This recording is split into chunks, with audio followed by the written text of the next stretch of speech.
The next round is called Do Your Worst, and it's a test of my guests' ability to spew terrible ideas. This week I've asked them to pitch me their plan for a new high-concept restaurant chain.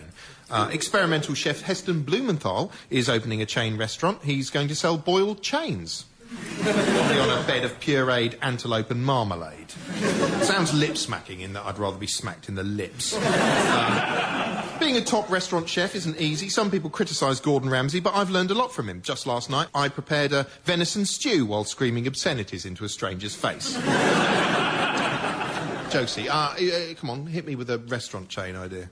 Can I just say before I pitch my one that I really hate chain restaurants so much. They just depress me utterly. So, because you might as well just go in straight away and go, I give up. I want even my leisure time to be a compromise. I give up. I've got one life and I'm choosing to do this. I hate it, right, but... That's a good slogan for the advert, for harvesters. I've got one life and I'm choosing to do this.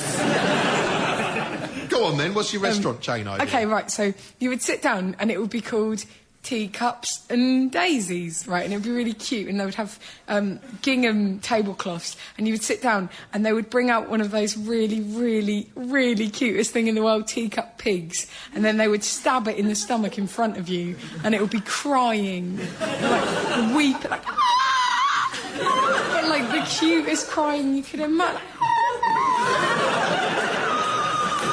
That would be the worst thing I could imagine happening.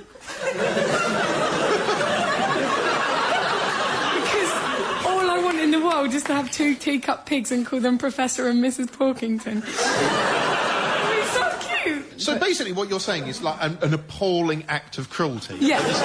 Yeah. I wanted to go to a restaurant where there were like animals crucified. Live, like, and you just cut bits off. And it's called Happy Now.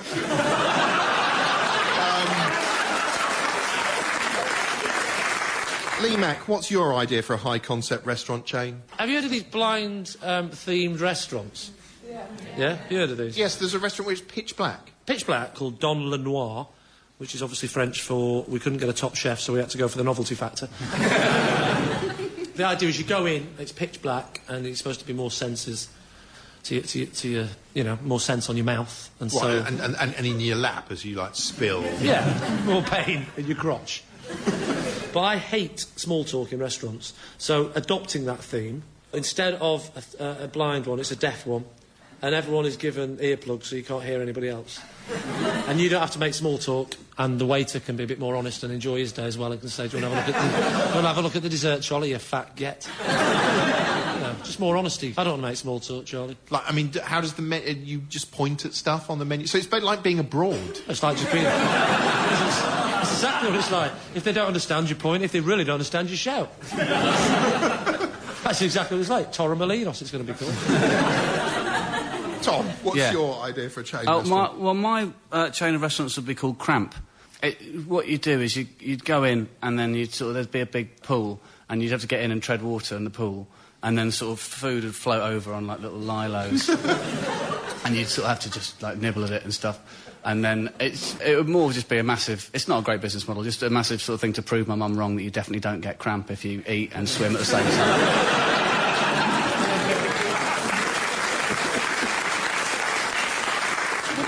Would it be waterproof food? Sort of floaty food? Wouldn't you like on a pool full of gravy? Yeah, apples is good. Ideally floaty food. But, I mean, otherwise you could just put... You don't want to eat things that are floating towards you, traditionally. Is there going to be a changing room where you're toweling down? You don't want that after you've just eaten, watching everybody else drying off their haunches.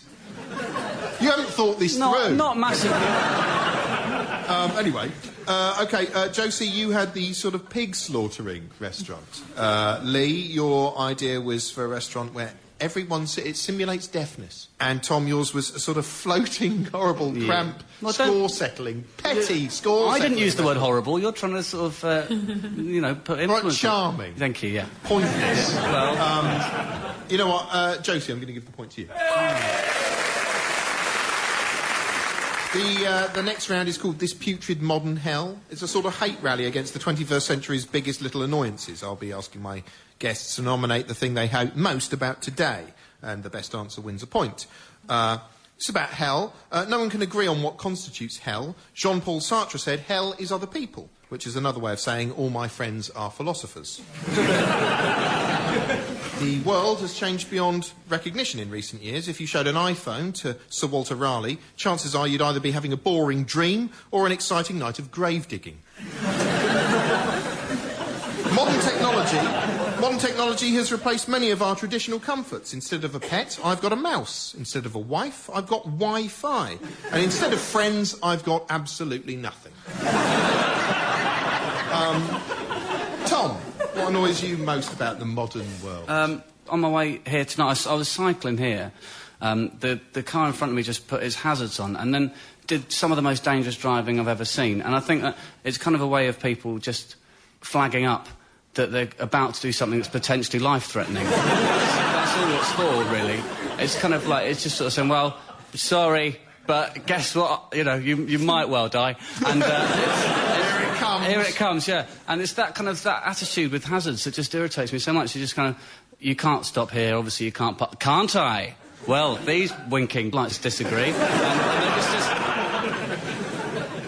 I'm not that familiar with the I can't drive. I'm not qualified to drive, so I'm not that familiar with the highway code. Are you allowed to do anything you like after switching your hazards? Well, not anything, Trevor. No. You know, this might hold up in court. Depends what you've got in mind. You can't park outside somewhere, like, kill everyone inside, get back in your car. The minimum requirement is... I know I killed 4 of them, but my hazard lights were on. That's not their fault. I think you must cause a hazard. That's the only thing that's sort of required of you when so you put your hazards on. So it's like a challenge? Yeah, a little bit.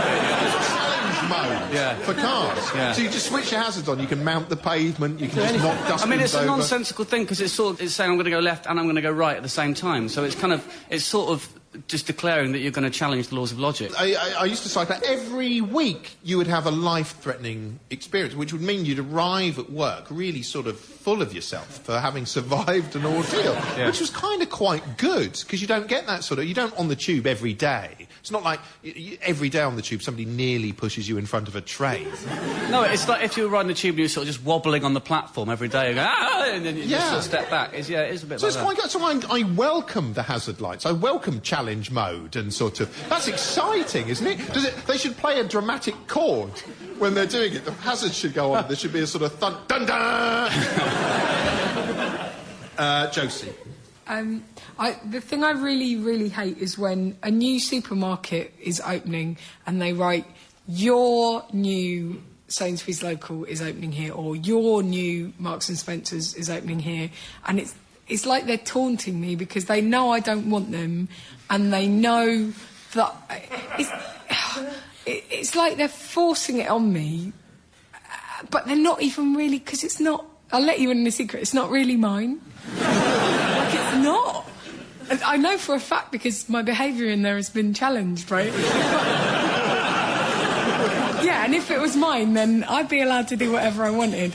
And, but also, it just symbolises everything. It's like, you're M&S, insofar as if you come in and pay us more money than you've got, we'll give you fruit that doesn't taste as nice as you think the fruit should. And like... Well, this is not just a pear, it's a disappointment. Yeah. And then go back. That's my wife last night.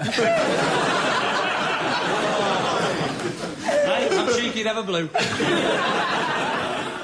Maybe it would inspire you to start your own supermarket chain and then open a branch near their houses and put adverts in the paper saying, opening soon, my supermarket, and then not let anyone in. I love that, because I actually really adore supermarkets, and I've got a real... It doesn't sound like you do.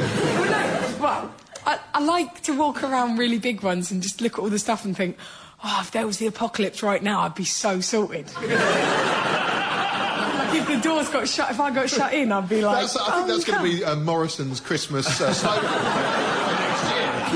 If the apocalypse was now, you'd be sorted. What is is it about the... What is it that's so annoying about that sort of this is your this, you're that, because you're worth it, you're... One is totally... That's not because you're worth it, although that is annoying. It's not just that it's disingenuous, it's that it's completely not true. Like, it is not mine. Stop saying nothing belongs to me. I can't afford to buy a house. Look at me. It also implies somehow you care that much. Oh, that's my Sainsbury's is opening. That's good. Exactly. Isn't that exciting? Lee.